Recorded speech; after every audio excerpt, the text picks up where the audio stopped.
In 1997, 17-year-old Kimberly Ramer had ambitious plans that extended far beyond the boundaries of her small Alabama town. The high school student maintained excellent grades, excelled as a star athlete, and enjoyed popularity among her peers at OPP High School. Heading into her senior year, she had already mapped out her future: college followed by a career as a physical therapist. Her intelligence and talent made these goals entirely achievable, until one August evening changed everything. Kenny Raymer had not seen his daughter Kimberly, who went by Kim, throughout that particular weekend. This absence seemed unremarkable given the summer break and Kim's approaching senior year status. The teenager had earned her father's trust through responsible behavior and independence. Kenny frequently spent nights at his girlfriend's residence, and their schedules rarely required constant coordination. After staying overnight at his girlfriend's house, Kenny returned home on Saturday, August 16th, to retrieve his golf clubs. Kim's car sat in the driveway, but she was nowhere to be found. Kenny recalled that his daughter had planned to sell magazines for a school fundraiser with a friend, assuming her friend had picked her up for this activity. Kenny left a note on the table before departing for his golf outing. When he returned later that evening, the note remained exactly where he had placed it, with no response from Kim. Her car still occupied the driveway. Kenny reasoned that she had likely decided to spend the night with her friend or had gone to stay with her mother. The divorced parents maintained an amicable relationship, with their two daughters moving freely between households as convenience dictated. Kenny lived in OPP, Alabama, while Sue had relocated 30 minutes away across the state line to Defuniak Springs, Florida. To avoid disrupting Kim's academic success, they arranged for her to primarily stay with her father during the school year, visiting her mother during evenings, weekends, and breaks. Kenny attempted to reach Sue that night to check on Kim's whereabouts but received no answer. He went to sleep expecting the situation to resolve itself by morning. However, dawn brought no sign of Kim. Instead of his usual cursory check, something compelled Kenny to examine the situation more thoroughly. What he discovered immediately raised alarm. All of Kim's belongings remained in the house: her purse, shoes, and most significantly, her contact lenses, in their case with her glasses, resting on the nightstand. Kim was severely nearsighted and could not function without corrective lenses. Even more disturbing, pictures had fallen from the walls both inside Kim's bedroom and in the adjacent hallway. A pillow had been displaced behind her headboard, suggesting some kind of physical force had occurred in the room. Sue Raymer later described the scene as indicating that someone had been thrown against the wall with sufficient force to knock down multiple pictures. Early on the morning of Sunday, August 17th, Kenny called Sue again. When she answered, he asked if Kimberly was with her. Sue responded that Kim was supposed to be with him. Kenny explained that Kim was missing and that they could not locate her. Sue immediately gathered her belongings and drove to OP with Kim's 18-year-old sister, Kristen. Kenny had been frantically contacting all of Kim's friends to determine if she might be staying with one of them. None had seen her since Friday night. Faced with what appeared to be their worst fears, the family contacted the OP police department that Sunday to report Kim missing. Despite the unusual scene in Kim's bedroom, law enforcement did not initially suspect foul play. The absence of obvious forced entry signs, missing items, or other immediately apparent disturbances may have contributed to this assessment. Local police began reconstructing Kim's movements from that weekend. Investigator Steve Sunday, who later worked a case as a cold case detective for the Walton County, Florida Sheriff's Office, provided details about Kim's last known activities. She had attended a softball game at a local park in EPP, participating in the game until approximately 10 or 10:30 p.m. After socializing briefly with friends, she returned home where her father was preparing to go out for the evening. Kim had asked about spending time with friends that night. Kenny established an 11:30 p.m. curfew and granted permission for her to leave. Although Kenny was not home that night to enforce the curfew, he felt no concern since Kim had never previously violated curfew or caused significant trouble for her parents. She maintained good grades, demonstrated responsibility, while still exhibiting typical teenage independence. Kenny never learned which friends Kim planned to visit that evening, as he had not asked, and she had not specified. However, their final interaction remained vivid in his memory. According to newspaper reports, that Friday night after the game, but before leaving to meet friends, Kim had embraced her father, kissed his cheek, and told him she loved him. Family members contacted Kim's friends, who confirmed she had never appeared to participate in the Saturday school fundraiser. The friend with whom she had made plans had even visited the house to pick her up, but left when no one answered the door. As Kim's closest friends learned about her disappearance, they gathered at Kenny's house to assist her parents in determining her whereabouts. The group was understandably anxious about this frightening situation. However, one friend in particular appeared notably uncomfortable and disturbed. Recognizing the seriousness of the situation with police involvement, this friend revealed something Kim had kept hidden from her entire family. Kim had been seeing an older boyfriend, and that was where she had gone Friday night. While most of her friends knew about this relationship, Kim had concealed it from her family, understanding they would disapprove. The boyfriend was in his 20s, either separated or divorced from his wife, and had 1 or 2 children of his own. He lived approximately 5 minutes down the road from Kenny's house, and Kim had visited him after leaving home that evening. The family immediately went to the boyfriend's residence unannounced, but found no one home. Police later located and questioned him. He expressed surprise at their visit, but was immediately forthcoming about his relationship with Kim, explaining it had lasted only about 2 weeks and was not serious. Despite this, he appeared genuinely distraught to learn about her disappearance. Boyfriend cooperated fully with police, answered all questions, and permitted them to search his residence. He told investigators that he and Kim had spent time together watching television for about an hour before she left between 11:30 and 11:45 p.m. to meet her father's curfew. Sue spoke with him personally and observed that he seemed frightened but willing to provide any assistance possible. Both Sue and investigators interpreted his cooperation as a positive sign, and Sue believed he was telling the truth despite initial appearances. Within days, the Alabama Bureau of Investigation and FBI joined the case, intensifying the investigation. They interviewed neighbors, friends, and the boyfriend again, but learned nothing new. No one else appeared suspicious, and no one could identify anyone who might want to harm Kim.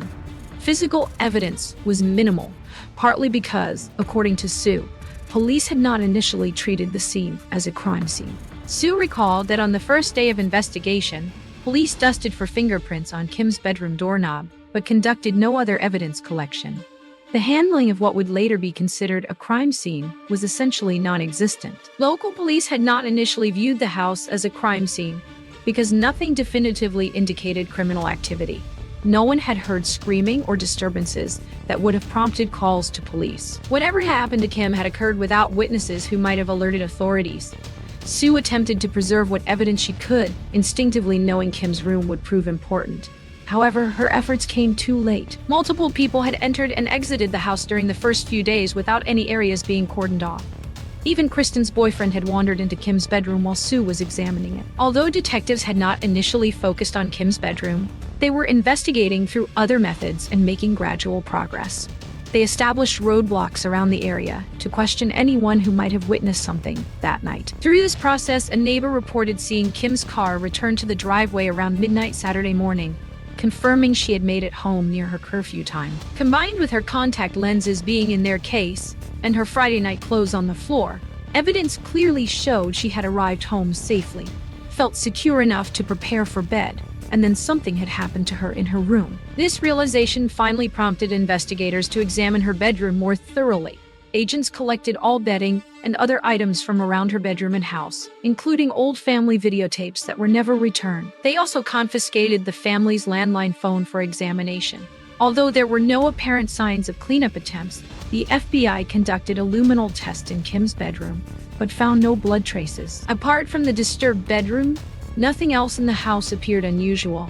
Sue had noticed another strange detail. When entering through the side door, she observed light coming through from around the doorknob, something she had never seen before. She suspected this might indicate someone had attempted to force open the locked door, knocking the doorframe out of alignment. However, no one could definitively determine whether the door had been in that condition previously or if it was simply old and damaged. Agents examined the door more closely, dusting for additional fingerprints and analyzing the locking mechanism. The results of their testing were never released to the public. Law enforcement, family, friends, and community members began searching surrounding areas for any sign of Kim. The area remained heavily wooded, with numerous dirt roads accessible by ATV. After approximately 1 week without any sign of Kim, her mother knew instinctively that her daughter had not left voluntarily. Law enforcement had reached the same conclusion, agreeing that someone else was likely responsible for whatever had happened to Kim that night. The incident seemed particularly shocking for OPP, Alabama, a quiet small town where everyone knew everyone else. The crime had to have been committed by someone familiar to the family, making it even more frightening. FBI agents had already identified a suspect, someone Sue had never suspected. Special agents began focusing on this individual when he was the only person close to the family who was avoiding them. To Sue's utter shock, FBI agents informed her they were investigating Jerry, the 26-year-old boyfriend of Kim's older sister, Kristen. Jerry and Kristen had been dating only a few months at this point. Although Sue had never suspected him independently, once the FBI mentioned his name, she recognized it might make sense. Sue admitted that while she had initially liked Jerry, she had later seen another side of him that made her want nothing to do with him. Investigators confirmed that Jerry had a violent criminal history dating back to the early 1990s, including assault-related charges. Sue had been unaware of this background until after Kim's disappearance. She also learned from Kim's friends that Kim had disliked Jerry, despite their limited interaction during Kristen and Jerry's brief relationship. Kim had told her friends that Jerry was creepy. In hindsight, Sue began reflecting on Jerry's behavior during the early investigation. Actions she had previously considered unusual now seemed potentially malicious, such as his hovering presence while she examined Kim's room. Jerry had also attempted to cast suspicion on Kenny, Kim's father. Jerry's father worked as a deputy for the Walton County Sheriff's Department, and while he did not work on Kim's case, Jerry acted as though he was receiving inside information. This was completely false, as Kenny had been quickly cleared and was never suspected of harming his daughter. Shortly after the crime, Jerry mentioned to Sue that he was planning to leave the area entirely. Sue questioned why he would want to leave at such a time, finding his timing suspicious and strange. As investigators focused on Jerry, they discovered more concerning information. He lacked a solid alibi for early Saturday morning when they believed Kim had been taken from her home. Kristen confirmed that Jerry had left her alone Friday night while she was babysitting to attend a party in the Leonia, Florida area, taking her car. However, police discovered that when Jerry eventually appeared at the party, he was driving a different vehicle for unknown reasons. Jerry had apparently abandoned Kristen's car that night and stolen a work truck from a former employer. The party involved drug use and heavy drinking. Initially, some attendees assured police they had been with Jerry throughout the night, but under more intensive questioning, they admitted they could not account for his whereabouts after a certain point early that morning. The exact times varied depending on who provided information. Early Saturday morning, Jerry appeared at a friend's house where he had left Kristen's car, panicked and insisting he needed to dispose of the stolen work truck immediately. He abandoned the vehicle at a local church. During the early search for Kim, a woman called in a tip about something suspicious she had witnessed early Saturday morning. She reported seeing a red and white 3/4-ton Dodge truck with dual wheels around 5:00 a.m. in an area approximately 8 miles outside of OPP. Assuming the vehicle was broken down and the occupants needed help, she drove closer. When she noticed two men inside, she decided to mind her own business and continued to work for safety reasons. Agents connected her report to the same distinctive truck Jerry had allegedly stolen that night. Unfortunately, detectives did not make this connection until after the truck had been returned to its owner, who had already had it professionally detailed, eliminating any possibility of forensic testing. They attempted testing anyway, but found nothing useful. Despite all this evidence, Jerry refused to admit to anything. There was insufficient evidence to charge him with truck theft, and regarding Kim's case, he invoked his right to remain silent. This did not prevent Sue from confronting him directly. Since Jerry lacked a concrete alibi for early Saturday morning, he attempted to create one for Sue's benefit. Jerry claimed he had driven around alone for hours after the party, visiting Lake Cassidy twice, an area known for hangouts and parties. However, no one else was present either time, so no one could corroborate his story. During a phone conversation, Sue directly asked Jerry if he had gone to Op that night and if he had done something to Kim. Jerry responded by challenging her to prove it. Retired FDLL Special Agent Dennis Haley, who had assisted on the case from the first week of Kim's disappearance in 1997, later returned to examine the FBI's files alongside investigator Sunday. Agent Haley reported that detectives had asked Jerry's former employer to describe the truck's condition when it was returned after being stolen, hoping to understand what Jerry might have been doing with it that night, and whether there was a reason for the professional detailing. The employer described the truck as covered in dirt with a missing tailgate, and most remarkably, muddy footprints on the inside ceiling of the truck. Around the same time, investigators received phone records from the landline in the Raymer house, which provided one of their biggest breaks in the case. The records revealed that around 5:20 Saturday morning, 3 phone calls had been made from the Raymer house phone to numbers in Florida. All 3 calls were made to numbers in the Leonia area, the same location where Jerry and his friends had been partying that night. Neither Kim nor her father Kenny would have had any reason to contact someone in that area, as they had no connection to it. However, none of the numbers actually connected to working lines. It appeared that 1 or 2 digits were incorrect, as if the numbers had been dialed incorrectly or, as agents theorized, dialed in panic. Armed with new evidence, agents began developing a theory connecting the stolen truck, the report about 2 men near UPP in the truck, and the phone calls. It seemed that someone had come to the Raymer house uninvited early that morning, and the next day Kim was gone. One aspect that had bothered investigators was the apparent lack of forced entry, but Jerry's involvement could explain this. Kristen and Jerry had lived in the house during July, and she had a key. Kristen believed he still possessed that key. Alternatively, with the door's condition, he could have approached and asked for Kristen, and since Kim knew him, she would have let him in.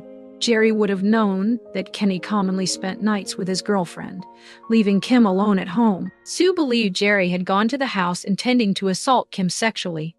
She theorized that he entered the house and attempted something, but that Kim, being very athletic, had fought him, which would explain the displaced pictures. Sue was told by another person that Jerry had indeed gone to the house. Something had happened there, and he had planned to put Kim in the truck and drive around until she regained consciousness. According to this account, she never woke up, and no one knew what had been done with her body.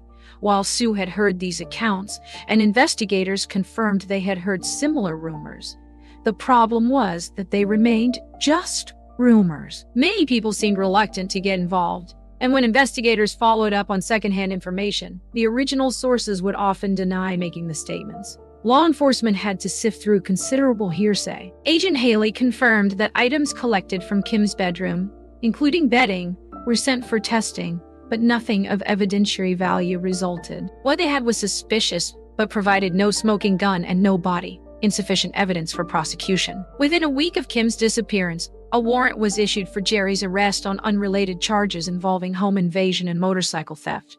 He was already on probation for another offense. Agent Haley believed Jerry was taken to jail around August 23, 1997, on these other charges, and was eventually sentenced to approximately 15 years in prison. Although Jerry was the prime suspect in Kim's case, no charges were filed due to insufficient evidence. As long as he maintained his silence, which was his right, law enforcement could not proceed further. With Jerry incarcerated and refusing to talk, detectives focused their efforts on finding Kim's body.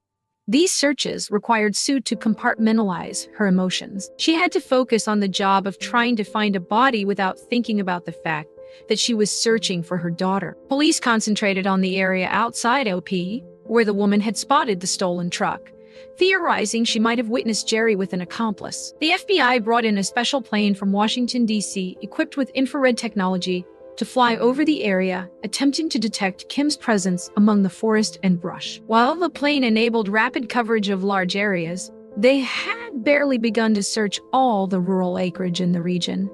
The area was heavily forested with woods, water, ponds, lakes, and marshes everywhere. Searches included the steep hole, where divers from New York participated based on a tip suggesting Kim might be located there.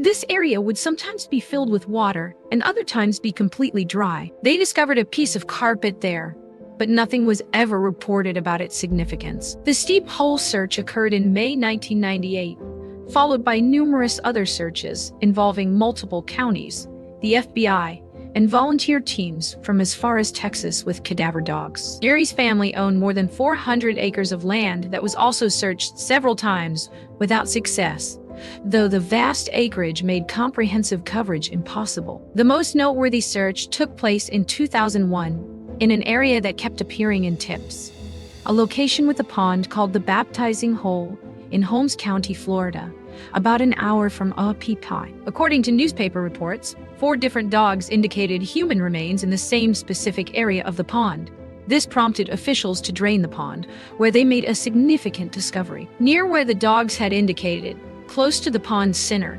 detectives found an engine block with a piece of rope tied to it. They recovered the item, but nothing conclusive ever resulted from the finding, as there was no way to prove its connection to Kim's case. Sue searched every weekend for 5 years trying to find her daughter. In 2010, Kenny Raymer died of cancer without ever learning what had happened to his daughter. About a year later, Jerry was released from prison several years early on the charges unrelated to Kim's case. Jerry was free to live his life, had married, while Kim remained missing and her fate unknown. Sue felt she deserved to know what had happened to her daughter. For years afterward, little progress occurred in the case. The investigation into Kimberly Raymer's disappearance remains active, though more than 25 years have passed since that August night in 1997. Jerry continues to be considered the prime suspect, but without additional evidence or his cooperation, the case remains unsolved. Kim's family continues to seek answers about what happened to the promising teenager who had her whole life ahead of her. The case stands as a stark reminder of how quickly life can change and how some mysteries endure despite extensive investigation. Until new evidence emerges or someone comes forward with information, the question of what happened to Kimberly Raymer that night continues to haunt her family and the community that knew and loved her.